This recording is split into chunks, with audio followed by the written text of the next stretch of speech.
Welcome back to another episode of the Last Zebra podcast. I'm your host, Ugo Ezema. As always, please don't forget to like, subscribe, and share and comment.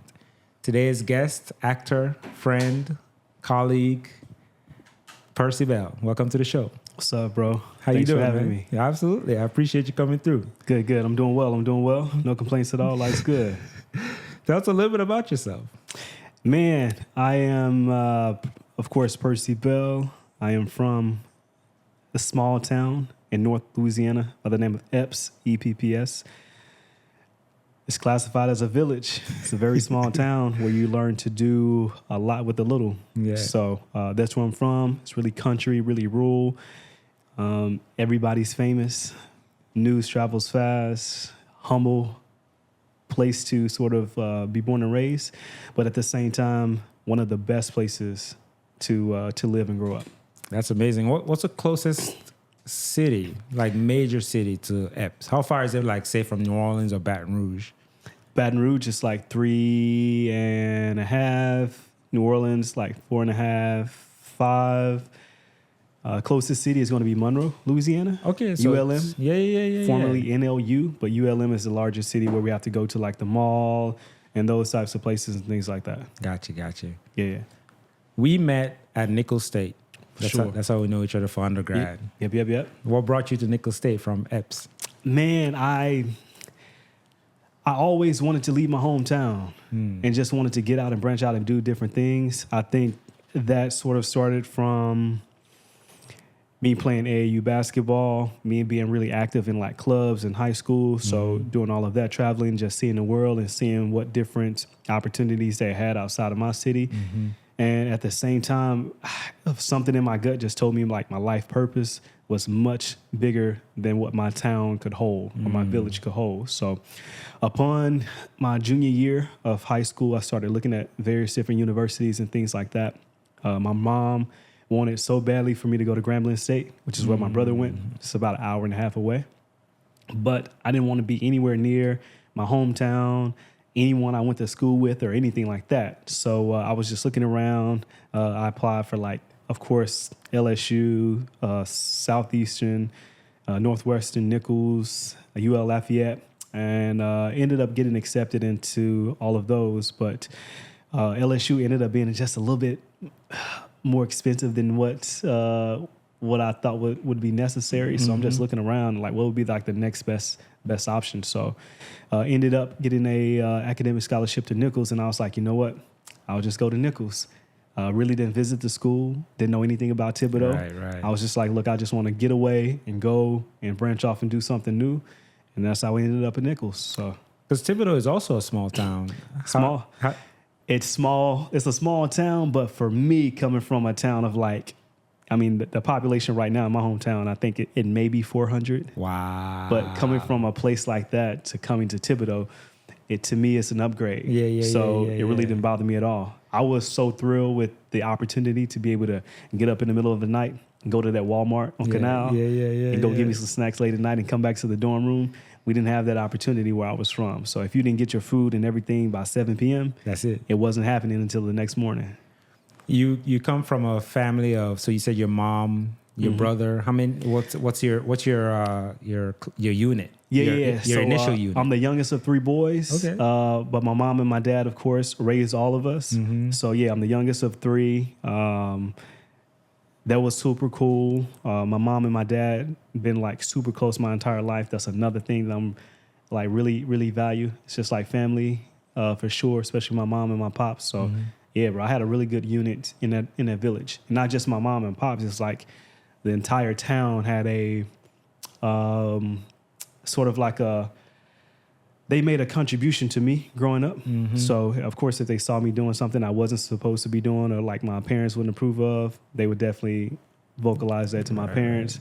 And then my mom's side and my dad's side both have quite a few siblings. So I had a lot of cousins growing up as well. So I had a pretty good village unit growing up, bro. Well, you know the old African proverb, it takes a village. Takes a village. And it sounds like that's what you're coming from. For sure. So when you were applying, you didn't apply to anywhere outside of Louisiana? So you wanted to leave, but you didn't want to leave Louisiana? Yeah, I wanted to leave my hometown, but I didn't want to. I wanted to leave my hometown. Yeah. But for some reason, I don't know why, I just didn't think about going out of state. That's maybe I was afraid of maybe out of state tuition or something like that.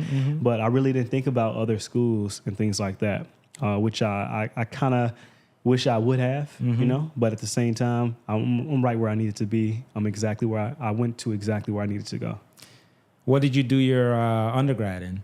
Athletic training. So I played sports my entire life. That's the only thing I knew. I didn't know exactly what I wanted to do, but I knew I wanted to do something involving sports. So I just gravitated towards the sports medicine realm. So I majored in athletic training, which is like the medical side of sports. Right. Injury evaluation, injury rehabilitation, and those types of things. So I really enjoyed that. Met some really great people. It was a really great program. Got to experience a lot of different things from the sports perspective. So, yeah, that's what I majored in. We've had a few providers in the athletic realm. So sports physician doctors, nutritionists, et cetera. What part of your education in athletic training do you feel like you were able to essentially maximize the most out of once you graduated? So I guess once you graduated, what did you do, and what part of your training do you feel maximized that ability? Yeah, so once I graduated, I went ahead and went to grad school up at Middle Tennessee State, which is in Murfreesboro, Tennessee. And I practiced athletic training in a traditional sense. So worked for the university, specifically with track and field. So any type of injuries that they suffered, I would evaluate those at the events, any rehabilitation that needed, transporting athletes to and from maybe like specific doctor's appointments that they had to go see, like an orthopedic or something like that. Pre-participation physicals, all that sort of thing in that realm, for sure. What was your highest hopes and dreams to dealing with athletic training? What were you hoping to do with that? Bro, I feel most athletic trainers have this thought, is that they want to be an athletic trainer in a professional setting. So work for like an NBA team, NFL team, and things like that. Though I did get to experience that with the New Orleans Saints. So I did get to experience that. But for me, it brought me more clarity on what I didn't want to do.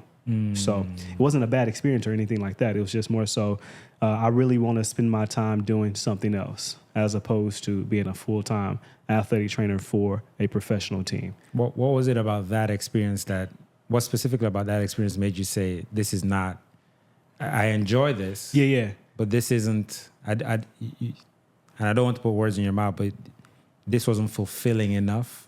Yeah, it was more so for me, I wanted a better life-work balance.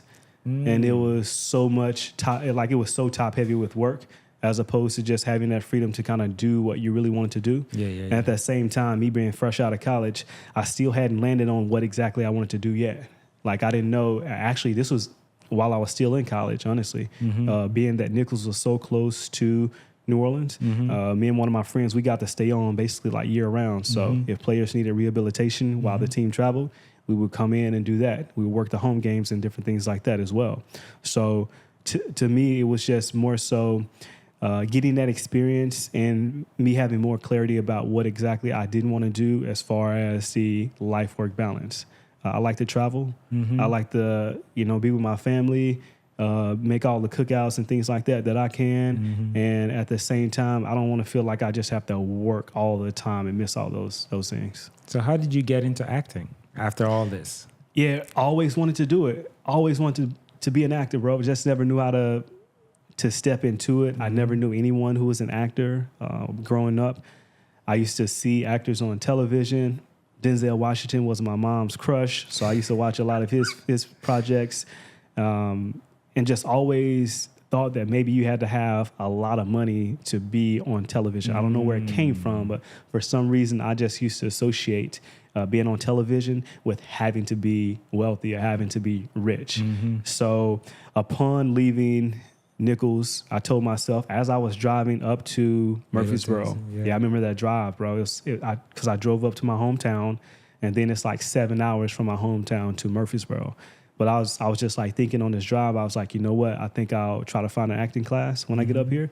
And then I'll do just that, take at least one acting class while I'm working and things like that and see what happens. So that's what I did. I had 2 grad school classes per night. And I used to take a third night and just go to an acting class. And then from that, I met a acting coach who introduced me to a casting director, which is the casting director is the person that sort of sends out the casting calls and sort of brings you in for the auditions. So I met this casting director by the name of Regina Moore. Shout out to Regina Moore. She's definitely one who helped get my career started. She introduced me to my agent, who I'm still with today. And then from that, it just started snowball effect. I remember the first project I was in, it was just like an unpaid project. And bro, this was in 2013. It used to be this film school in Nashville. Why am I going blank right now? They tore down a building, but it used to be this Watkins. Okay. It used to be Watkins Film School in Nashville.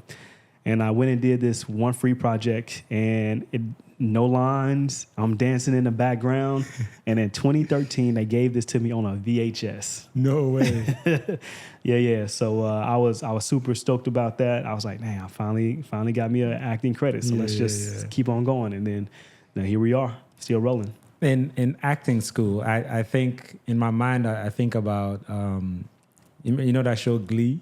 Mm-hmm. Yeah. I think about acting school as being something something like that, where I don't know, obviously, I don't know how you formulate a curriculum around acting. Yeah. What was that like, stepping into that frame, obviously having not acted before, but taking classes? What was it like learning how to act? Man, it was one, I didn't have a curriculum. I didn't think anything about a curriculum. I just thought about getting in class. So to answer that question, I just thought about just jumping in head first, just jumping into class and figure out exactly what I can find out, what I can know. And then from that, you typically start with a script analysis class, a commercial acting classes. Those are typically like the first 2 if you're in the non-traditional training. So you have traditional training, which you go to like a conservatory and things of that nature, such as like Yale School of Drama, Juilliard and things like that. But if you're not fortunate enough to go to one of those, you sort of get with casting directors or you join an acting studio and you take classes that way. So I think the curriculums are pretty similar, but of course that more traditional conservatory approach has more backing, more meat to it. It's more structured as opposed to just taking the traditional acting classes at like an acting studio. Because at those classes, you kind of jump in and jump out whenever you want to. But if you go into a conservatory, you're there for 3-4 years and you're like straight. It's like going to university. Right. So you get everything you need within those 3 and 4 years consistently. So are those conservatories meant to be a substitute for college or something you do post bachelorette? Some are post bachelorette. So you get like an MFA. Okay, for sure. What's that? Masters in Fine Arts. Okay. So, a lot of the greats do that. Denzel, Samuel Jackson, all those they really traditionally train actors and actresses. They go about that route. Thespians, the true thespians for sure. Right. Yeah, they spend all that time getting all that experience, and it really helps build up your muscle for sure.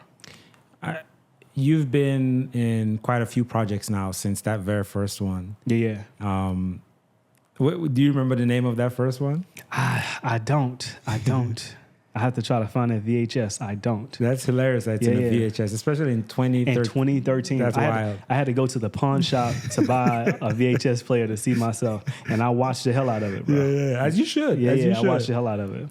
So you've been in quite a few projects since then. What's been the most memorable? And what was that experience specifically like? My most memorable? It's sort of like a blend of a couple of them. Okay. So I'll give you two. My first one was the first ever feature film I shot. It's called Le Roi, All Saints Eve. It's sort of based upon voodoo and different things like that. But from an environmental standpoint, and this was the most memorable because we're like in Tennessee, in the swamps, getting eaten alive by these mosquitoes, making a movie and everything like that. On top of that, I was working a job and I would have to film all night and then go to this job and things like that. So like I was like crazy hungry. So anytime I feel like I'm getting lazy or anything like that, I definitely reflect back on that moment because it was just hot. It was taxing from an energy standpoint, but I remained hungry and steadfast in that point. So I think that's definitely one that's really memorable. But most recently would definitely have to be this project, The Last Days of Ptolemy Gray, with Samuel L. Jackson. That's right. Super crazy moment. With actors, I tell you, we always love to have the most confidence whenever we audition. Okay. So what I mean by that is we like to be in a perfect location. We like to make sure the lighting's right, the sound's right. We're prepared. That gives us the most confidence going into this audition. And sometimes casting directors can see that. But this one was sort of odd. I was in Oklahoma working. I was in a hotel room. I had my phone stacked on a couple of tables on my bed. I had a MacBook right beside it. Someone had to call in and help me with the audition, kind of be my reader. Yeah. So it's like I did the audition. I was like, no way in hell, and just threw it away. But ended up getting a call back, did a call back and everything like that. So it was a virtual audition? It was a virtual. So was this in relation to the pandemic?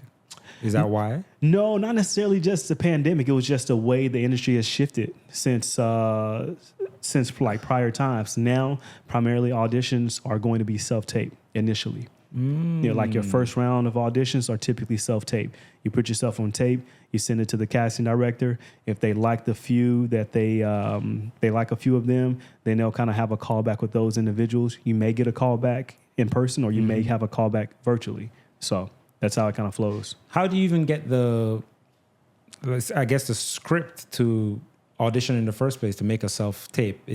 How does that even happen in the first place? Is that through your agent and knowing the contacts of the casting director, et cetera? Yeah. So casting directors all the time, they are looking at these boards, so to speak, with actors on it. Actors' faces and their resumes and their reels and things of that nature. So whenever a project or like a producer, writer, director, whenever they send out the castings for a project, that gets communicated to a casting director. The casting director then communicates the casting breakdown on one of those websites like Actors Access or something, where your agents can submit you forward.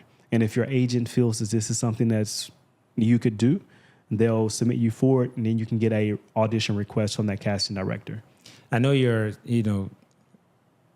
relatively young in the. Do you consider yourself relatively young? Yeah, I definitely feel like I'm still fresh in the game. Still fresh in the game. So, in that sense, do you, like you mentioned, your agent having your best interests in mind?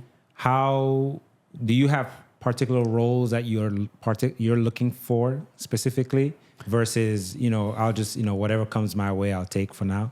Yeah. So you can communicate that to your agent. I communicate that to my agent as well. I'm willing to try just about any role to see exactly how I feel, even if it's not a role that I want to be seen on camera for. I still like to do the work. If this is an audition I can get, still give me the script, let me break it down, let me put this on tape and see how I look with tape, and maybe go through it with my acting coach or something like that. But you definitely can communicate that. But I will say that typically with actors, the film world typically reflects real life. Okay. And if we were to go out onto the street right now and just take a stroll through the streets of New Orleans, we would see almost every type of person. Right. Whether they're dark skin, light skin, tall, short, heavy set, slim, whatever, long hair, short hair, anything like that. Right. The film world kind of reflects that, depending on the project. So I say that to say that there are projects for any person, everybody. No matter what you look like, no matter how you carry yourself, your background, there are projects for everybody. So whenever you get these casting breakdowns and things like that, there are going to be some that are typecast for your type, right? Because we all have a physical type that we can kind of feel. But at the same time, they do have some that if you look at the specifics of the psychology of that character or what they're trying to accomplish or anything like that, you can kind of use that as a decision maker as to if you want to audition for it or not as well. Do you find that you look for a piece of yourself in the characters? Absolutely. Gotcha. And I imagine that gives you more of an anchor to be able to flesh out that character in the audition or when you're actually acting it out. Yeah, for sure. Things that are more natural for you, or you feel like they're more natural for you, I think they give you more confidence when you do the audition. But at the same time, you also have to stretch yourself too. Even if you don't, in that first read or that first glance of the character breakdown, see yourself in that character, you still should go try to stretch yourself. What percentage of scripts do you get that you feel like, well, first of all, this is not for me? What percentage would you say you allocate to not for me batch? And then of the ones that you do like, what percentage are you being selected for? I would say it's about 50-50. Okay. Yeah, it's about 50-50. I get auditions and I'm like, I get it's a C-mail notification. Any actor knows this. So you get like this notification in your email and it's like, it's like, it's so addicting because you get this email and you know you get an audition. So I get this audition. I look at it. Sometimes I'm like, okay, cool. This is something that I can kill. Or I get it. Sometimes I'm like, oh yeah, this is going to be a stretch because this isn't exactly who I am, but I'm willing to kind of put in the work to see if I can fill these shoes or create my own sort of footprint with this role. Oh, and so the second part then is once you get the audition, how do you like, what's your general sense? You know, like when you take a shot in basketball? Yeah. The ball leaves your hand and you're like, yeah, that's going in. Do you have that sense with audition as well? I have had it sometimes and never got the audition. Yeah. And then I've also had some where I put it up and I like, oh, hell no. It's like, it's not going in. And then next thing you know, hey, they like your audition. Yeah, it's almost like you can never really be certain if you're making that shot or not. Because so many things have to go right for you to get a role from an acting perspective. Like so many things. That's why the percentage is so low for booking with most actors. Right. I know we see a lot of these A-list actors and things like that, but that's such a small percent. That's like 2 to 3% of working actors. So many things have to fall in line and align up in order for you to get an acting role. Like, what's that percentage like? What's the percentage of audition to role? Like, so you get, let's say you get 100 auditions. How many of them on average for you have turned into roles? It's like 10. It's like one out of every 10 you do, or 1 out of every 8 you do. Some people have higher booking percentages than that, but typically it's about 1 out of every 10, 1 out of every 8. Yeah, for sure. Wow. You mentioned an email. Is it like, is it Percy Bell at Hollywood.com? No. It's just like your standard email. It's just my standard email, and it just comes through my standard email from this website, Actors Access, and it'll say C-mail message, ! Or something like that. And that's when your eyes kind of perk up. It's like, oh yeah, it's time to work. Yeah, that's amazing. Yeah, and you're on a project right now, which is why you're here in New Orleans. You're based in Nashville. Nashville based. Right. Yeah, but I'm currently here on the project, yeah. Yeah. And tell me how this came about. This came about going back to how I say everything has to be almost perfect for you to get a role. So casting breakdown is on. And being from such a small town, I have to say this a little bit. Being from such a small town, you end up learning to do a lot of the things on your own. So you don't have to depend on everyone else to do them for you.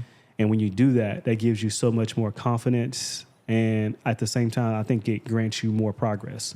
So with my agent, she submits me every day to projects. I also myself go look on Actors Access every day for projects to submit myself. And I happened to be on there one day, and this casting breakdown really didn't have a title to it, had some physical attributes and different things like that. And then it had a little short description. Can't necessarily say what the description is. Yeah. That's right. But I submitted for it. I then get the audition request as I'm getting on a plane to go to New York for work. So I get the audition request, and it's like dummy sides.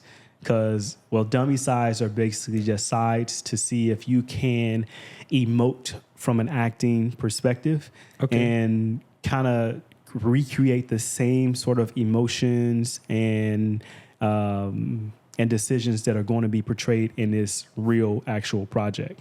So these were dummy sides from a project. So it's like a fake script? It's a fake script. Sometimes they can be fake, or sometimes they can be from previous projects that are already filmed. Gotcha. And that's what this was. Because I recognized the characters. I recognized the project because it was a TV show that I watched. I'm like, are they turning this into a movie? So I didn't know. So, I get the audition as I'm jumping on a plane headed to New York. I get to New York. I hit up my acting coach. I'm like, we need to do some work. He was like, cool, let's make it happen. I end up having to actually work my job. And then from there, at the end of the day, I start looking at the sides, and I still have another day before I have to turn it in. So I was like, all right, cool, we won't work today. I'm just going to break it down. So I break it down. Next day, when you say break it down, what do you mean? Break down the script. Look at the dialogue you want to. So when you look at a script, you have things you want to do that govern how you take your approach to really presenting this audition. Right. You have to look at your scene objective, the overall objective, if you can kind of tie it together. You also have your actions and your tactics as well, because we all have tactics about conversations. Mm-hmm. You may have a conversation with a patient, but you may have to go about it in a different. You may have to use a different tactic to kind of communicate with that patient based upon their reaction to you. Right. So it's sort of like the same thing. You kind of write out all these tactics about how you're going to go about this, getting what you want in the script. So I break all that down. Fast forward the next day, the audition is due maybe like 8 a.m. in the morning. It's 12 a.m. I finally get with my acting coach. I'm tired. I'm in a hotel room. The lighting's not good. I had to run out to Target to get a ring light, a little cheap ring light. I stack it up and everything like that. So ended up recording an audition. Almost didn't, like this close. I was like, I'm not going to do it. He was like, no, we got to do it. It's like, cool, let's do it. We knocked it out. I sent it in, and then maybe like 2 days later, I get a call like, we need you to do a chemistry read. Come out and do a chemistry read. It's like, cool. So go do the chemistry read. It actually ended up doing like 2 of them, and then ended up landing it. And chemistry read, I guess it probably sounds the way it is. It's basically like bouncing off with another actor or actress to see if you guys have chemistry. Absolutely. Yeah, you're typically in person with that with said actor or actress, and you just want to see if you have like that chemistry, if things can kind of balance each other out, if you can kind of help elevate each other, if things kind of work really, really well from a chemistry standpoint. You spoke about the last days of Ptolemy Gray.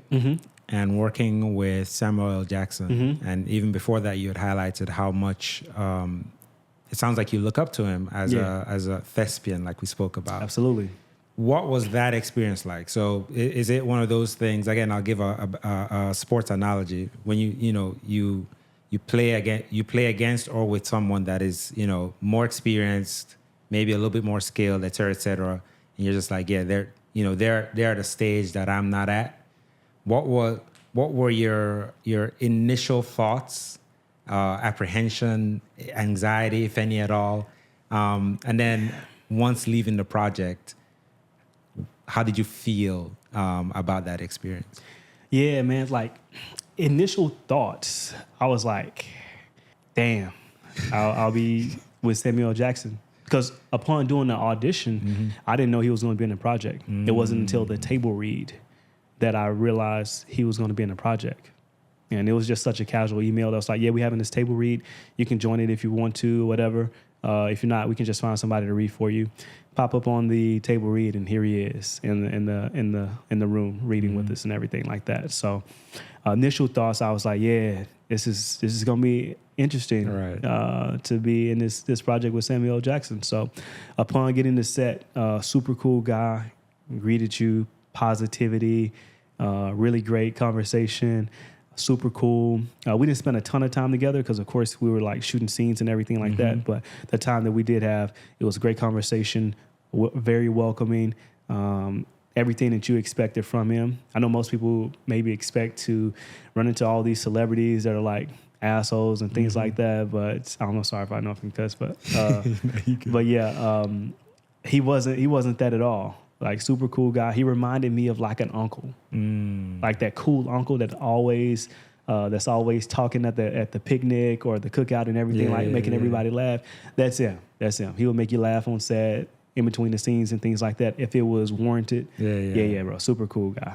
It's I always think a lot of times we associate actors.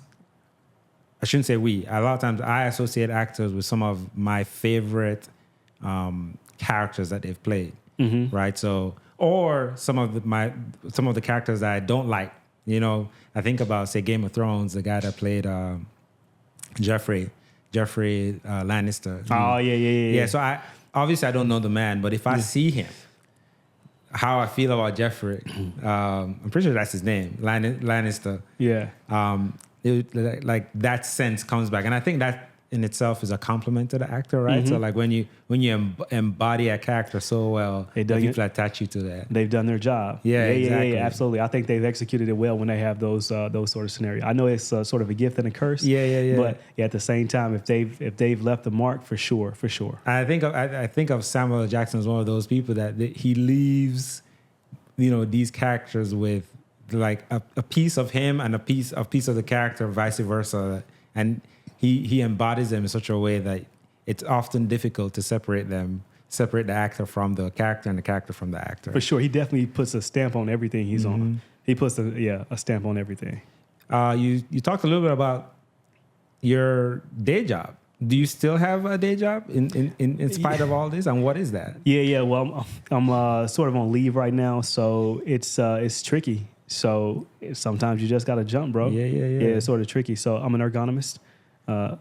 Ergonomics is the study of how you make the work fit the person. So like proper body positions, body postures, reduction of MSDs and those sorts of things. MSDs? So, musculoskeletal disorders. Okay. Yeah. So that's like the realm of ergonomics, how high a desk should be relative to the person that's using that desk, how heavy something is relative to how the lifting capacity of that population that's lifting those objects and things like that. Yeah. How does one even get into ergonomics? Athletic training. So it's multiple different ways you can get into it, but having an athletic training background really gives you a firm foundation in ergonomics because it's more so heavily based upon kinesiology, the movement of the muscles and things like that. So if you have sound knowledge of kinesiology, you can definitely make the transition into ergonomics as well. And the reason athletic trainers are able to do that, because we do so much with injury prevention and rehab. So if you have that, you can kind of know exactly what's going to be the best body posture for someone whenever they're actively working, as well as what needs to be done to prevent injuries as well. So what does that entail from a day-to-day basis? So if what's your typical day as an ergonomist? Yeah, so my typical day is it's a good bit of project managing for sure, because it's consulting. So what I would have to do is I would have to meet with clients. And upon these meetings with clients, we do a couple of different things. There's a specific software that the company I work for uses.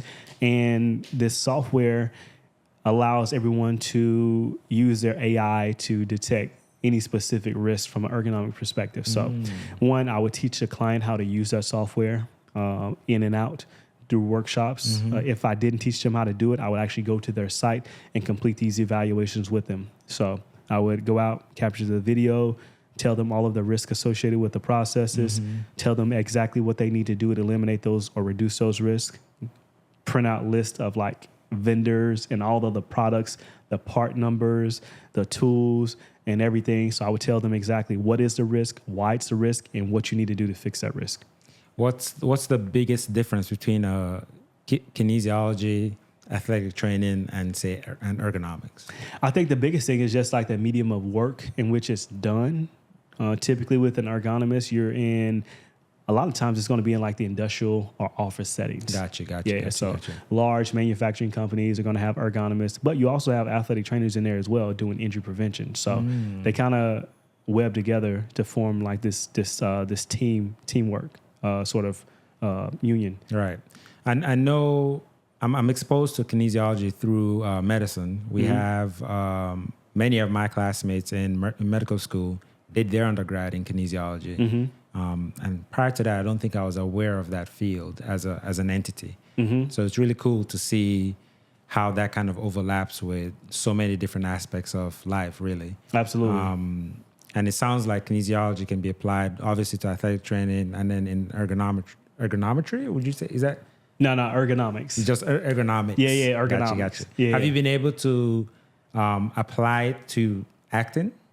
I guess like maybe in like non-traditional ways or something, how I set up my desk in my office at home. I have a home office, so how I set up everything. But as far as like having a role with I'm an ergonomist or anything like that, I haven't done that yet. Or an athlete.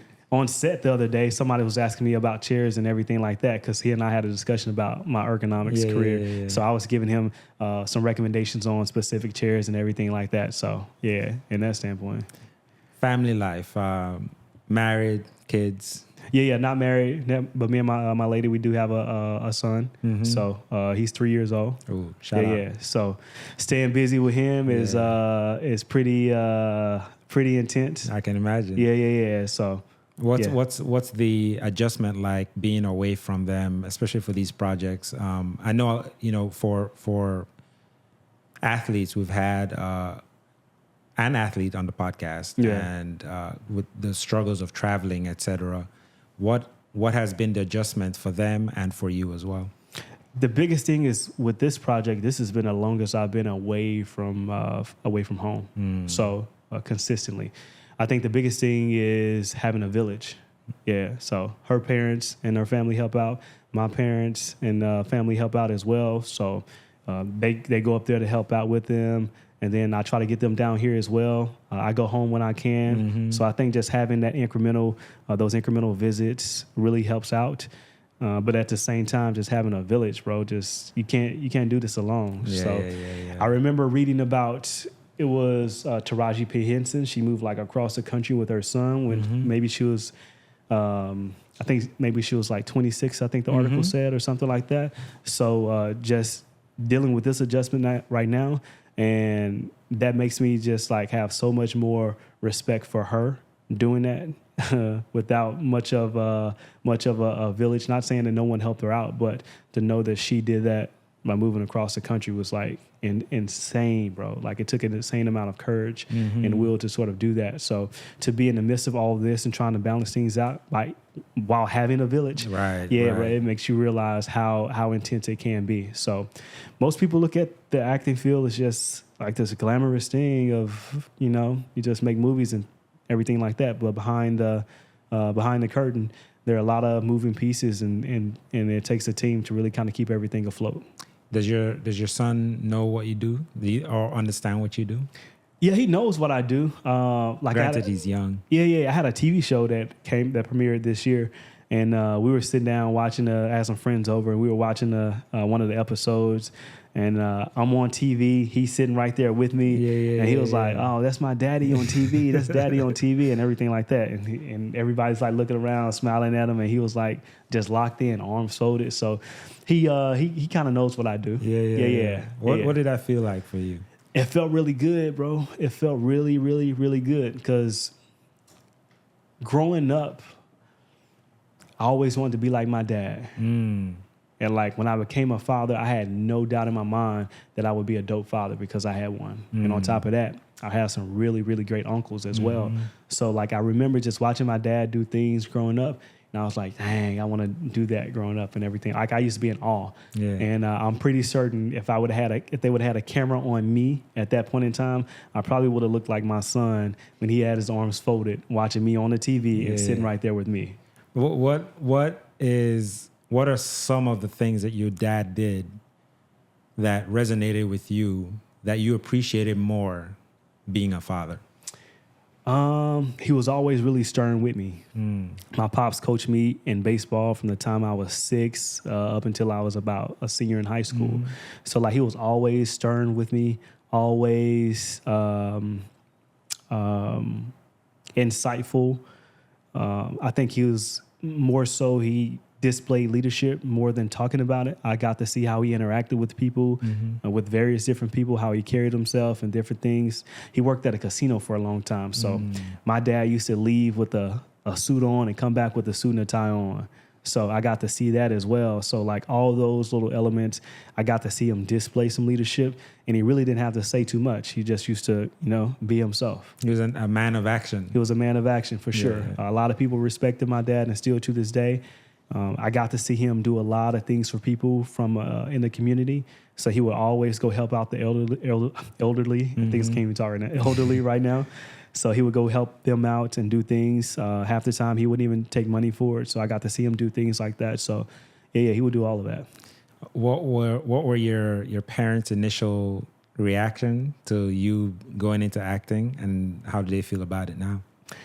My dad was, I don't know if he was indifferent about it or he was just, he's sort of, I'm pretty much like him. I'm nonchalant. So I told him, I was like, yeah, I'm gonna start taking these acting classes. He was like, okay, cool. Yeah. He didn't seem like he was like talking down on it or anything like that. But at the same time, it wasn't like this outer body level of excitement or anything of that nature. My mom is more so the shots to be more realistic. So this is something that's foreign to her. So she didn't buy in immediately. I think after she saw me in some projects and different things like that, that's when she began to sort of buy into it. And she was like, okay, cool. He's really doing this. And I'm really proud of him. And your brothers? My brothers, my oldest brother, we really hadn't talked too much about it. He seems excited when I talk to him about it. And then my middle brother, he's cool about it and everything like that. So he's more so nonchalant like my dad. So it wasn't like, oh my God, or anything like that. So dialing back to fatherhood a little bit, what have you learned about yourself being a father? Granted, it sounds like you had a tremendous role model in your dad. What have you learned about yourself that, one, surprised you, that you weren't, oh wow, like, that really caught you off guard about fatherhood and about yourself? I guess I can be really, really, really patient and really empathetic. You felt like you weren't like that before? I felt like I never needed to be that in the past. Before I became a father, I really didn't feel like I needed to be as empathetic, as patient, because it was just me. So I really didn't have a need to really be that. I was like empathetic to other people, but like just with a child, it's a different level of empathy. It's a different level of attention to detail and patience and love and affection that you have to have with your child.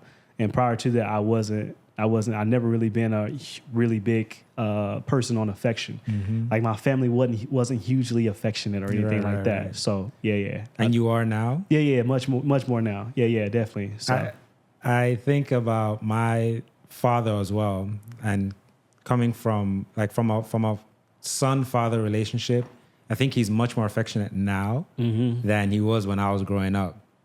And it's strange because I am 100% very affectionate with my kids, and just in general. I'm a hugger, I love you. I say those and those words, but it's interesting that you said that, and I wonder if that's just a sign of the times that our parents grew up in. I think it's a combination of both. I think it's us coming into fatherhood, and at the same time, I also think it's a combination of the times changing, specifically for Black men. And I'll say this, like growing up, I remember like being kids, and as a kid, I was never going to tell my friend like I love you or something like that and give you a hug when you buy. We like, all right, bro, we see you later or anything like that. Now, like me and my bros, we like almost never depart from each other without looking each other in the eyes, dapping each other up, giving each other a hug and saying like I love you and things like that. So I think that's been more acceptable, and we've kind of changed the narrative, especially for, like I said, Black men, to being it's more so, it's okay to show someone you love them and things like that. Right. As opposed to just having to be just like this rigid, that's soft or something to that effect. So, but yeah, the narrative and the definition of being a man is becoming a lot more personable. It's adding another layer of emotional intelligence is probably the best way to say for sure. it. Yeah. What are your hopes and dreams for the future? What are you looking forward to? Man, hopes and dreams of the future is to be, number one, to be healthy. Two, to always progress forward. I never want to look back at the previous year and realize that I'm in the same place. In addition to that, I would love to really take this craft of acting to out of this atmosphere, bro. As high as I can take it, as high as God's willing to let me go, and be as in demand as possible. I don't have to be the most popular actor. I just want to always have an opportunity to do what I love doing, and that's acting. What are some words of encouragement that you would give your younger self? If you were to look back and think about you in Epps before you went to Nicholls, and knowing how your journey has, mapped and navigated its way to say today, what are some words that you would say to your younger self? Be patient and just keep going. You'll eventually get there.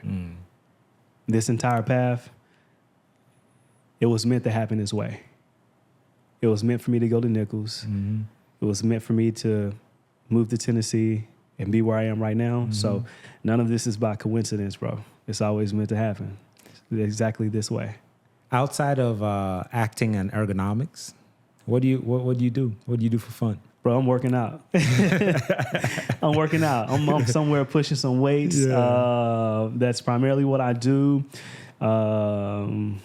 Man, I only have a few people that I really kick it with. So like me and my guys, we get together and we spend some time together.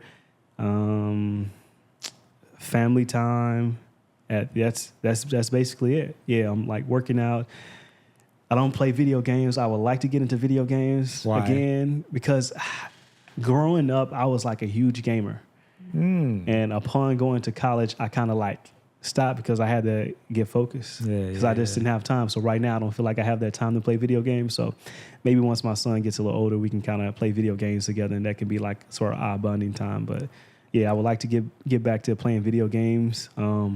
My cousin just taught me how to play chess, so I'm working on chess right now. We gotta play. Yeah, I'm still fresh, but my cousin taught me how to play chess, so that's something I'm working on right now as well. I'm teaching my daughter how to play. I just taught her all the pieces, and she's 4. She's about to be 5 in a few months.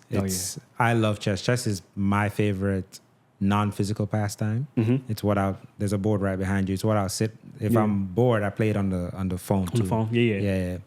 And bored is not the right answer, but if I have some time to pass, like I'll hop and play a quick speed round of chess. I love chess. Yeah. I love chess. There's so much to life that I think applies and vice versa to chess. Yeah, my cousin, he's been telling me about it for years. He teaches chess in Texas. Like he has a whole chess program.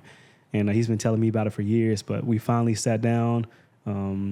Was it Easter Sunday? No, it was Good Friday. Good Friday at my mom's crib. And me and him, we just locked in on the patio. He was teaching me how to start playing. So here I am. I'm still working on it. I'm going to have to hit him up because I want to know what's the best way to teach my kid. He can definitely tell you. Yeah. Because I really want my son, he just turned 2. I read somewhere that the best time is around 4 years old anyway. But seeing a sibling playing absolutely kind of kickstarted. So if I could get Bijou, my daughter, playing, then Kobe, my son, I'm hoping to get him in there too. Yeah, he can definitely help you. He's had the program over, I feel like maybe 15 years. Yeah. So he's a great teacher. What have you been enjoying about chess so far then? To me, it's just so far to me, it's been so eye-opening about the various different strategies, specifically trying to at least be 2 moves ahead. Yeah. It's sort of kind of not necessarily, I guess maybe catch a prey isn't like the best term for it, but at the same time to outwit your opponent. Yeah. That's more so the best way of putting it. So being witty, trying to outwit your opponent. So stand at least 2 steps ahead. That helps out. Yeah. That's been the best thing because it translates to life. Yeah. Another thing that I think about you often is selection. And we've had this conversation a few times now. Yeah. You put me on that. You and Gael put me on that. Yeah. This playlist on Apple Music selection that it's a wide, eclectic. It covers a lot of things. Vast selection of music. Bro. Yeah. How did you even get into something like that? Man, this may have been back in 2015, 2016. So there used to be this application called 8 Tracks.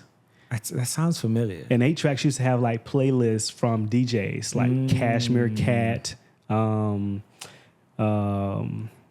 who was it? Cashmere Cat and a couple other DJs and things like that. But somehow I ended up stumbling upon DJ Joe K with Selection Radio.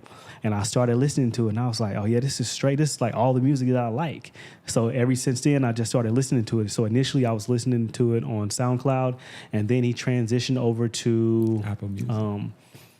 Before they were always on Apple Music after SoundCloud, but it used to be Beats One. That's how you know if someone. That's how you know if someone's like an OG listening to Selection. Yeah. It would be like Beats One, and then I guess Beats One phased out, and then they just phased into Apple because Beats and Apple were sort of together. Right. So I started listening to them way back then, and I just kept it consistent. And it's every Sunday. Well, now it's Sunday. It used to be Saturdays, but now on Sundays they have at least like a 2-hour episode. Sometimes they have guests.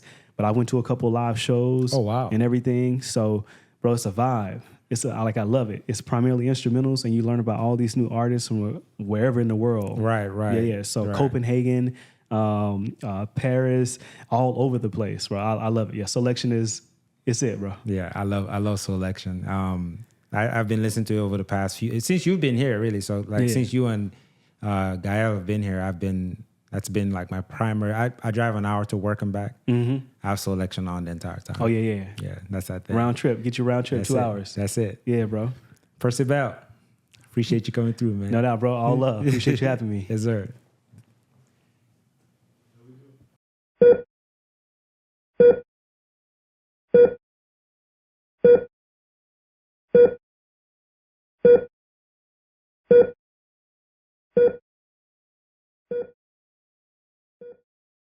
Thank you so much for watching this episode of the Last Zebra podcast. As always, please don't forget to like, subscribe, share, and comment. We have new episodes on all of your podcast platforms and on YouTube coming out every Tuesday morning. And I'm looking forward to seeing you guys on the next one.